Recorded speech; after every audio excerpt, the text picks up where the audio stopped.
এৰামি হাতে হে আমাৰ মিলিল মহাভাগ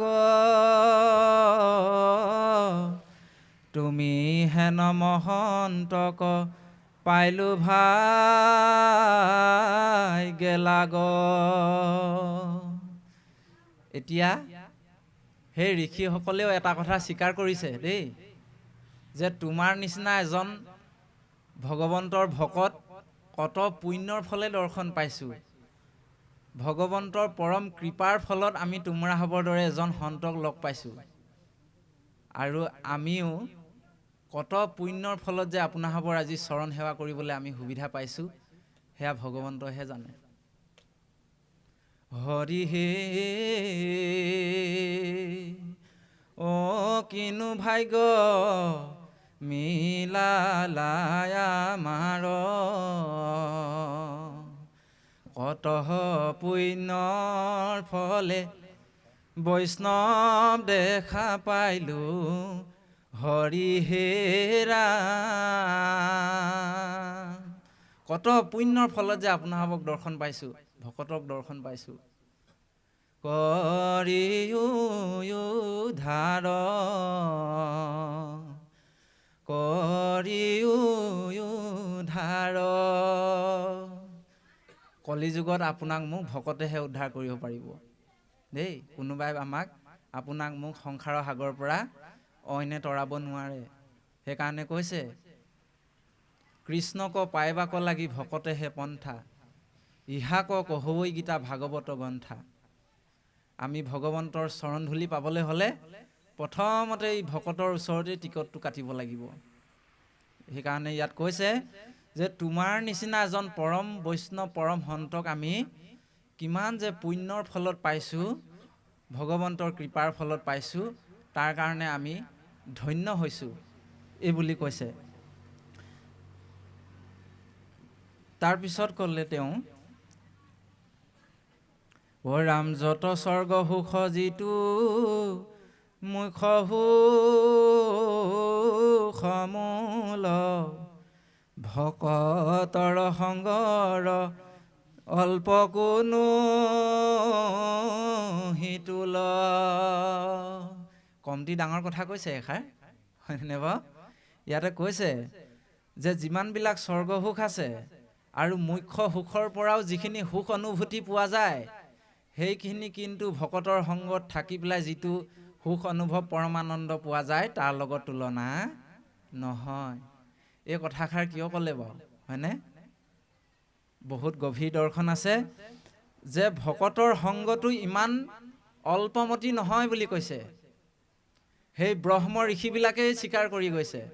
আপুনি মই তেতিয়াহ'লে কোন, হয়নে? ব্ৰহ্ম ঋষিবিলাকে নিজে স্বীকাৰ কৰি গৈছে ভকতৰ সংগ ইমান এলা পেচা নহয়। বোলে কিয়? কাৰণ ভকত এনেকুৱা এটা বিষয়, ভকত এজনে নিজেতো তৰিবই, তাৰ লগতে সবংশে উদ্ধাৰ কৰিব বা সমাজ বা জগতক উদ্ধাৰ কৰিব পাৰে বুলি কৈছে। এই কথাটো দেখোন স্বয়ং নিসিংহ গোসাঁই কৈছিল প্ৰহ্লাদক, যে তোমাৰ নিচিনা এজন পুত্ৰ জন্ম হ'লে 21 পুৰুষলৈকে উদ্ধাৰ কৰিব পাৰা। তাৰমানে ভকতৰ ওচৰত ইমান মহিমা আছে যে এজন ভকতে এজন মহামোহমতী মহা অহংকাৰে পৰিপূৰ্ণ এজন অহংকাৰী মানুহকো এজন সন্তলৈ ৰূপান্তৰ কৰি দিব পাৰে। এয়া হৈছে ভকতৰ মহিমা, হয়নে? ভাগৱতে সেইকাৰণে কৈছে, অ ৰাম মহামোহমতী যাৰ পূৰ্ণয় অহংকাৰ, ভকতক পাইলে শৈবে নিস্তাৰ। মহা অহংকাৰেৰে মহা গৰ্বীৰে ভৰি থকা এজন ব্যক্তিক যদি এজন ভকতে লগ পাই যায়, দৈৱ পক্ষে যদি এজন ভকতৰ সংগ পায়, তেতিয়াহ'লে সেইজনেও নিস্তাৰ পাব পাৰে বুলি কৈছে। ইয়াৰ উদাহৰণ দেখোন দস্যু ৰত্নাকৰ, হয়নে বাৰু? আপোনালোকে জানেই দস্যু ৰত্নাকৰটো এটা গভাইত চুৰ আছিল, ডকাইত।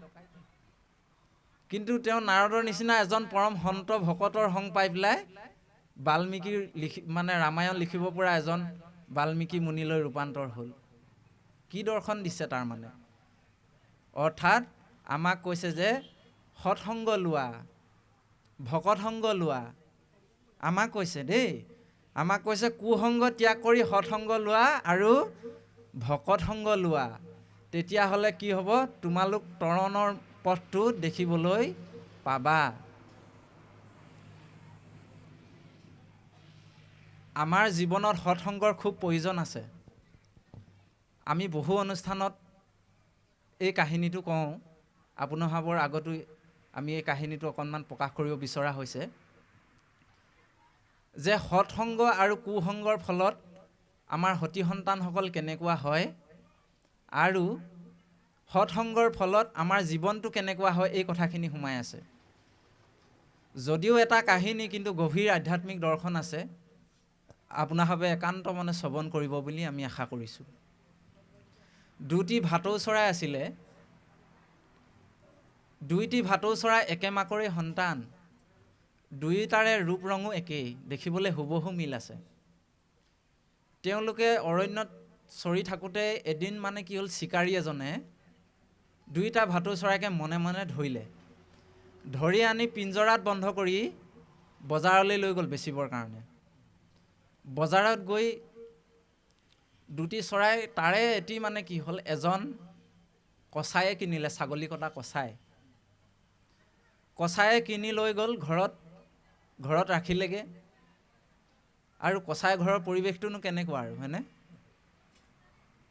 ধৰো মাৰো কাটো সদায় কয় ভাটৌ চৰাইটোৰ আগত। কচাই ঘৰৰ পৰিৱেশেই সেইটো, ধৰিব লাগে, আনিব লাগে, কাটিব লাগে, মাৰিব লাগে, হয়নে? এই কথাকেইটা শুনি শুনি ভাটৌ চৰাইটো শিকি গ'ল, ধৰো মাৰো কাটো। তাৰপিছত অন্য এটা ভাটৌ চৰাই এজন ভকতে লগ পালে, এজন সন্তই লগ পালে। তেওঁ লগ পাই পিনি দেখিলে, দেহিঐ চৰাইটোক দেখোন এনেকৈ বন্দী কৰি ৰাখিছে। মই যদি ইয়াক লৈ যাওঁ, মোৰ কোঠাত থাকিব, ৰাম নাম শুনিব, গতিকে ইয়াৰো কল্যাণ হ'ব। মানে সেই সন্তজনে ভাটৌ চৰাইটো কিনি লৈ ঘৰলৈ গুচি আহিলে। ঘৰলৈ আনি তেওঁ নিজৰ কোঠালি ৰাখিলে, খোৱা বোৱা সেৱা শুশ্ৰূষা কৰিলে, কিন্তু ভাল ভাল কথা শিকালে। ভাল ভাল ভগৱন্তৰ নাম, ভগৱন্তৰ গুণানুকীৰ্তন কৰিবলৈ শিকালে। মোৰ লগত গোৱা ৰাম ৰাম, কৃষ্ণ কৃষ্ণ, হৰি হৰি। আৰু ভাটৌটোৱে শিকি গ'ল ৰাম ৰাম, হৰি হৰি, কৃষ্ণ কৃষ্ণ। তাৰপিছত ইতিমধ্যে কি হৈছে, সেই সন্তজন মানে ইহ সংসাৰৰ পৰা যাবলৈ সময় আহিছে আৰু। তেওঁ মনতে ভাবিছে, দেহিঐ মই যদি গুচি যাওঁ, এই চৰাইটোক বাৰু কোনে চাব, কোনে ইয়াক শুশ্ৰূষা কৰিব? চিন্তা কৰিলে মই উৰাই দিয়া হ'লে ভাল আছিল। কিন্তু তেওঁ দেখিলে যে চিকাৰীজনে পাখি দুটা কাটি থৈ দিছিলে, উৰি যাবও নোৱাৰে। গতিকে তেওঁ ভাবিলে, মই বাটেৰে যোৱা এজন, সেইখিনি সময়তে বাটেৰে যোৱা এজন বাটৰুৱাক দেখা পাই, হেৰা বন্ধু এফালে আহাচোন আহাচোন বুলি মাতিলে। মাতি পিনি কি কৰিলে, এইটো মোৰ ভাটৌ চৰাই, তুমি ইয়াক লৈ যোৱা, সেৱা শুশ্ৰূষা কৰিবা, ভাল ধৰণে খোৱা বোৱা দিবা। ই বৰ ভাল ভাল কথা কয়, ভগৱন্তৰ নাম গুণ কীৰ্তন কৰে, গতিকে তুমি যদি ইয়াক সেৱা শুশ্ৰূষা কৰা, তোমাৰো কল্যাণ হ'ব। তেতিয়া তেওঁ সেই লৈ গ'ল। আকৌ ভগৱন্তৰ ইচ্ছা, দৈৱ পক্ষে সেই বাটৰুৱাজন অইন কোনো নহয়, সেই কচাইজনে আছিল। কচাইজনক লৈ গ'ল ঘৰলৈ। ইতিমধ্যেতো আগৰ ভাটৌ চৰাইটো আছেই কচাইটোৰ ঘৰত। তে গৈ পেলাই দুইজনে দুইজনক চিনি পালে, যিহেতু ককাই ভাই আছিল। চিনি পাই পেলাই সাধুৱালা ভাটৌজনে মাতিছে, বোলে হেৰা ভালে আছা? হয় বোলে আছোঁ ভালে। খোৱা বোৱা ভালে মতে কৰিছানে? হয় কৰিছোঁ। বোলে ইয়াত থাকিনো কি শিকিছা? তেতিয়া ভাটৌ চৰাইটোৱে সিটোকে কৈছে, কচাইৰ ওচৰত থকা ভাটৌ চৰাইটোৱে কৈছে, ধৰো মাৰো কাটো, এইকেইটাই শিকিছোঁ। তেতিয়া সাধুৱালা ভাটৌটোৱে কৈছে, তোমাৰ ইয়াৰ পৰা কল্যাণ নহ'ব, এতিয়া মই যি কওঁ তুমি তাক কোৱা। বোলা ৰাম ৰাম, বোলা কৃষ্ণ ৰাম, বোলা হৰি হৰি। ইতিমধ্যে আকৌ এই কাহিনীটো সেই কচাইজনে লক্ষ্য কৰি আছিলে, দেখি আছিলে। কচাইটোৱে ভাবিলে, বাহ ইমান ধুনীয়া ধুনীয়া দেখোন কথা কৈছে, ইয়াক যদি মই ৰজাৰ ওচৰত বেছি দিওঁগৈ বহুত টকা লাভ হ'ব মোৰ, হয়নে বাৰু? হাতত ধনুকা লৈ চৰাই চিকাৰ কৰি ফুৰিব নালাগে আৰু। কথামতে কাম তেওঁ ৰজাৰ ওচৰ পালেগৈ, বোলে মহাৰাজ মোৰ এইকেইটা ভাটৌ চৰাই মই আহিলোঁ আপোনাৰ ওচৰত বিক্ৰী কৰিবৰ কাৰণে, আপুনি যদি ইহঁতক ৰাখে বহুত ভাল ভাল কথা কয়, আপোনাৰ পৰম লাভ হ'ব, গতিকে আপুনি ইহঁতক ৰাখি লওক। হয় নেকি? বোলে কিমান দাম লাগিব? তেতিয়া সেই কছাৰীটোৱে মানে কৈছে কি, যিজন সন্তজনৰ পৰা যিজন ভাটৌ চৰাই আহিছিলে সেইজনক দেখুৱাই পিনি কৈছে, বোলে ৰাজন আপুনি এইটো 1 লাখ টকা দিব লাগিব। বোলে 1 লাখ লাগিব? অঁ। আৰু ইটো? বোলে ৰাজন আপুনি 1 টকা দিলেই হ'ব। ৰজাটো খং উঠিল, বোলে অঁ তুমি কি কথা ক'বলৈ আহা হে? 1 লাখ টকা 1 টকা ব্যৱধানটো জানা নাজানা? বোলে জানো, মই ভাল ধৰণে জানো। অঁ, তেতিয়াহ'লে কেলেই ইমান আকাশ পাতাল দাম কৰিছা? দুইটাটো দেখিবলৈ একেই, একোতো মই পাৰ্থক্য দেখা নাই। নহয় ৰাজন আপুনি দুদিনমান ৰাখি চাওকচোন, দুদিনমান ৰাখি চাওক, তেতিয়া আপুনি যদি বোধগম্য হয় বোলে মোক পইচাটো ইমান টকা দাম কৰিছোঁ মই, যদি দিব লাগে বুলি ভাবে দিব, নহ'লে ঘূৰাই লৈ গুচি যাবা, মই গুচি যাম ঘূৰাই লৈ। অঁ তুমি এইটো ভাল কথা ক'লা। কথামতে কাম ৰজাক চৰাই দুটা দি থৈ গুচি গ'ল। ৰজাই কি কৰিলে, যিটো 1 টকীয়া ভাটৌ আছিলে তাক বাৰান্দাত ৰাখিলে, আৰু 1 লাখ টকীয়া ভাটৌটোক নিজৰ শোৱা কোঠালিত ৰাখিলে। চাওঁচোন ইয়াৰনো কি ইমান বিশেষত্ব আছে, ইমান দাম কৰিছে। সেইদিনা ৰাতি ৰজাই খাই বৈ শুই থাকিলে। শুই থাকি ৰাতিপুৱা ব্ৰহ্মপুৱা হৈছে 4 বাজিছে। 4 বজাৰ লগে লগে সন্তসকলটো সদায় 4টা বজাতে উঠে স্নান কৰিবৰ কাৰণে, হয়নে? উঠিছে তেতিয়া মানে 4 বজাত, সেই যেতিয়া 4 বাজিছে সেই সাধুৱলা ভাটৌটোৱে সন্তজনে, সেই ভকতজনে শিকোৱা এটা ঘোষা মাতিছে, ৰাজা শুই শুই কি কৰিছা, উঠিলৈ গোৱা মুৰাৰী, অ এদিনটো এদিন শুবই লাগিব, চিৰদিন নিদাৰ কোলা। ৰাজন এয়া তোমাৰ হোৱা সময় নহয়, উঠা, উঠি লৈ মোৰ লগত অতি সোনকালে হৰি নাম কীৰ্তন কৰা, মোৰ লগত গোৱা শ্ৰীকৃষ্ণ গোবিন্দ হৰি মুৰাৰী, গোৱা মোৰ লগত, এতিয়া হোৱাৰ সময় নহয়। ইমান দিনৰ পৰা শুলাই, আৰু এনেওতো এই বিচনাখনৰ এদিন চিৰজীৱনৰ কাৰণে শুবই লাগিব। তোমাৰ হাতকেইখন জ্বলি থাকিব, তুমি গম নেপাবা। তোমাৰ মুখমণ্ডল গোটেই শৰীৰটো জ্বলি থাকিব, তুমি গম নেপাবা। গতিকে সেই চিৰকাল সেই বিচনাখনৰ এদিনটো এদিন এনেও শুব লাগিবই। গতিকে এয়া হোৱাৰ সময় নহয় ৰাজন, উঠি লৈ মোৰ লগত হৰি কীৰ্তন কৰা। তেতিয়া চকমক খাই ৰজা উঠিল, সাৰ পালে, চাইছে কোনে কৈছে কথাটো। অঁ, তেতিয়া তেওঁ গম পালে যে ভাটৌ চৰাইটোৱে কৈছে। আহি পেলাইনি শ্ৰদ্ধা কৰি প্ৰণাম কৰি পেলাই কৈছে পুনৰ। ইয়াতো আকৌ মৰ্যাদা আছে দেই, প্ৰতিটো বস্তুতে মৰ্যাদা আছে। কাৰোবাৰ ওচৰত আমি কিবা শিকিবলৈ হ'লে সদায় শ্ৰদ্ধা আৰু ভক্তিভাৱেৰে আগবাঢ়িব লাগিব। সেই চৰাইটোৰ ওচৰত প্ৰাৰ্থনা কৰি কৈছে, বা তুমি ইমান ভাল কথা কৈছা মোক, এই কথাকেইটাতো মোক সন্তসকলেও কোৱা নাই, সাধুসকলেও কোৱা নাই, গতিকে তুমি মোক আৰু কিবা এটা ভাল কথা কোৱাচোন। তেতিয়া সেই চৰাইটোৱে পুনৰ কৈছে, ৰাজন তোমাৰ মূৰৰ ওপৰত কিবা এটা ঘূৰি আছে। ৰজাই চাই পিনি কৈছে, ক'ত? একোতো নাই। নহয় ৰাজন, আছে, তুমি কিন্তু দেখা নাই। সেইটো হৈছে কালৰূপী সময়, অৰ্থাৎ তোমাৰ মূৰৰ ওপৰত কালৰূপী সময় গৈ আছে এদিন দুদিনকৈ। তাৰ মানে আপোনাৰ মোৰো সেই কালৰূপী সময়ৰ গ্ৰাসত এদিন দুদিনকৈ গৈ আছে। কাৰোবাৰ 10 বছৰ, কাৰোবাৰ 20 বছৰ, কাৰোবাৰ 30 বছৰ, 40 বছৰ, 50 বছৰ, 60 বছৰ, 70 বছৰ, হয়নে? ক'লৈ গৈ আছে এইখিনি? কালৰ সোঁতত আপোনাৰ মোৰ বয়সটো আৰু সময়টো বিলীন হৈ গৈ আছে। কাল অব্ৰাহল মুখগ্ৰাস ত্ৰাস নিৰ্ণাস হেতবে, কালৰূপী সময়ৰ গ্ৰাসত আপোনাৰ মোৰ জীৱনটো এদিন দুদিনকৈ গৈ আছে। গতিকে ৰাজন, তুমি এই কালচক্ৰটো দেখা নাই? আৰু ৰাজন, তুমি কেতিয়াবা দেখিছানে সাপে ভেকুলী খোৱা? বোলে নাই দেখা। অঁ, চাবা কেতিয়াবা। বাৰিষাৰ সময়ত সাপে বেছিকৈ ভেকুলী খায়। বোলে তাৰ বিশেষত্ব কি? বোলে বিশেষত্ব হৈছে এইটোৱেই, যেতিয়া সাপ এটাৰ মুখত এটা ভেকুলী থাকে, আধা অংশ সাপৰ পেটত থাকে মুখৰ ভিতৰত, আৰু আধা অংশ বাহিৰত ওলাই থাকে। সেই বাহিৰত ওলাই থকা সময়খিনিত সি বোলে জিভাখন লপলপাই থাকে। তাৰমানে তাৰ মুখৰ আগলৈ অহা কীট পতংগবিলাক সি আকৌ বোলে খাবলৈ বিচাৰে, বোলে ইচ্ছা কৰে। কিন্তু সি ইতিমধ্যে অকণমান দেৰি পিছতে তাৰ মৃত্যু আহি আছে, কালৰূপী সময়গ্ৰাসত সি গৈ আছে, কিন্তু সি তাৰ মৃত্যুটোক দেখা নাই।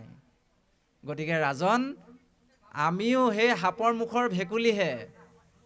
আমাৰো কিন্তু সেইকণহে সময় আছে। যিমানকণ সময় সেই ভেকুলীটো সাপৰ মুখত থাকিব। গতিকে এতিয়া হোৱাৰ সময় নহয় ৰাজন, সোনকালে হৰি কীৰ্তন কৰা। অৰ্থাৎ আপুনি মই অকণমান সময় লৈ আহিছোঁ, হয়নে? অকণমান সময় লৈ আহিছোঁ, আৰু এই সময়কণতে বহুত কিবা কিবি মানে কল্পনাৰ বস্তু বিচাৰি আপুনি মই মনটোক অশান্ত কৰি ৰাখিছোঁ। আপুনি মই আপোনাৰ মৃত্যুটোক দেখা পোৱা নাই, যাৰ কাৰণে কি আমি হৰি ভকতি কৰিবলৈ আগবাঢ়িব পৰা নাই। তেতিয়া তেওঁ কি ক'লে, যে আমি সাপৰ মুখৰ ভেকুলী ৰাজন, এতিয়া আৰু ৰৈ থকাৰ সময় নাই, সোনকালে হৰি কীৰ্তন কৰা। তেতিয়া তেওঁ মানে পৰম জ্ঞান মনলৈ আহিল দেই। পৰম জ্ঞান মনলৈ আহি তেতিয়া তেওঁক মানে ধন্যবাদ দিছে। তেতিয়া তেওঁ মনত ভাবিছে, বা এইটো দেখোন চৰাই 1,00,000 টকাতকৈ বহুত মূল্যৱান। ইয়াক দেখোন পইচাৰে জুখিবই নোৱাৰি, পইচাৰে দেখোন ইয়াক কিনিবই নোৱাৰি, ইমান দেখোন মূল্যৱান কথা কৈছে। তেতিয়া মানে কি হ'ল, তেওঁ মনত আকৌ পটককৈ সেই বাৰান্দাত থোৱা ভাটৌ চৰাইটোলৈ মনত পৰিল। যেতিয়াই মনত পৰিল, যাওঁচোন বাৰু তেওঁনো কি বিশেষত্ব আছে। দৰজাখন খুলি জাহাই বাহিৰলৈ ওলালে, ৰজাক দেখি লগে লগে ভাটৌ চৰাই মাত লগাইছে, ধৰো মাৰো কাটো। ৰজাই আৰু ভয়তে মানে কি কৰিব, হয়নে? কোনোবাই মোক আৰু এতিয়া সৈন্য সামন্তই আন্ধাই মুন্ধাই পাই ধৰিবহিয়ে চোৰ ডকাইত বুলি, লৰালৈকে দৰজা মাৰি আকৌ ভিতৰত সোমালেহি। তেতিয়া আৰু ৰজাৰ বুজিবলৈ বাকী নাথাকিল, বোলে এইটো 1 টকাৰো যোগ্য নহয়, হয়নে বাৰু? ইয়াক এনেইহে 1 টকা দাম কৰিছে, গতিকে ই 1 টকাৰো মূল্য নহয়, মূল্য নাই ইয়াৰ। কিন্তু ইয়াক আকৌ টকাৰে কিনিব নোৱাৰি। এতিয়া এই কাহিনীটো আপোনাৰভাৱে এটা কথা বস্তু চাওক, দুইটা ভাটৌ চৰাইৰ ৰূপ ৰং একে মাকৰ সন্তান, কিন্তু দুইটাৰ মাজত ইমান ব্যৱধান কিহৰ কাৰণে আহিল, ক'ৰ পৰা আহিল, হয়নে? একমাত্ৰ সৎসংগ। একমাত্ৰ সৎসংগৰ পৰা তেওঁলোকৰ জীৱন দুটা সম্পূৰ্ণ পৃথক হৈ গুচি গ'ল, হয়নে বাৰু? আমি যদি এই অভাজনে এই আসনভাগ এৰি থৈ বা ভকত সংগ ভকত তীৰ্থ এৰি থৈ লিটিং ভিটিং কেইটামানৰ লগত যদি ফুৰিবলৈ লওঁ, তেতিয়াহ'লে আমাৰ জীৱনটো আৰু দুটকীয়া এটকীয়া হ'বলৈ বেছি সময় নেলাগে। গতিকে এইটো সৎসংগৰ বহুত ডাঙৰ প্ৰভাৱ। এতিয়া সেই চৰাইটো কিয় দুটকীয়া হ'ল? সি কচাই নামৰ এটা কুসংগত পৰিল আৰু বেয়া বেয়া কথা শিকিলে, বেয়া আচাৰ আচৰণ কৰিলে, সেইকাৰণে তাৰ জীৱনটো মূল্য নাইকিয়া হ'ল। আৰু এইপিনে ই ভাল কথা শিকিলে, অমূল্য ৰত্নলৈ পৰিৱৰ্তন হ'ল, সেই ভকতজনৰ আশীৰ্বাদ পায়। গতিকে আপোনাৰভাৱে চাওকচোন, সৎসংগ আৰু কুসংগৰ কিমান প্ৰভাৱ আছে, হয়নে? সেইকাৰণে আমি সতী সন্তানসকলক সদায় কুসংগৰ পৰা বচাবলৈ চেষ্টা কৰিব লাগে। আৰু কোনো মাক দেউতাকে নিজৰ ল'ৰাটো বেয়া হ'বলৈ ঠেলি দিব নোৱাৰে। আমাক এই দৰ্শনবিলাক ভাগৱতে আমাক দিছে যে হে নৰসকল, তোমালোকে কুসংগ ত্যাগ কৰি সৎসংগ লোৱা, আৰু সৎসংগ ল'লে তোমালোকৰ জীৱনটো অমূল্য ৰত্নলৈ পৰিৱৰ্তন হ'ব। গতিকে এনেধৰণে আমি এটি চমু কাহিনীৰে আপোনালোকৰ আগত প্ৰকাশ কৰা হ'ল। ইয়ে ৰাম আকাশে সঞ্চৰে ৰবি ৰথ যেন বায়ু সূৰ্যৰ লগত হৰৈ জগত আয়ু ইয়ে ৰাম এক ক্ষণ মানে যিটো শুনৈ কৃষ্ণ কথা তাৰ বিনে আৱৰজি বন যাই বৃথা ও কৃষ্ণত অৰ্পিয়া আমি কৰো কৰ্ম যত তাতো নানা বিঘ্নি আছে জানিলো মনত ও এতেকে পিয়ায়ো কৃষ্ণ চৰিতয় অমৃত শ্ৰৱণ মাতকে যেন হয়ো কীত কীত হে ৰাম জাগ যুগ যজ্ঞ কৰি দুখ পাইলো মাত্ৰ আৱে কহিও ক মহা ভাগৱত শাস্ত্ৰ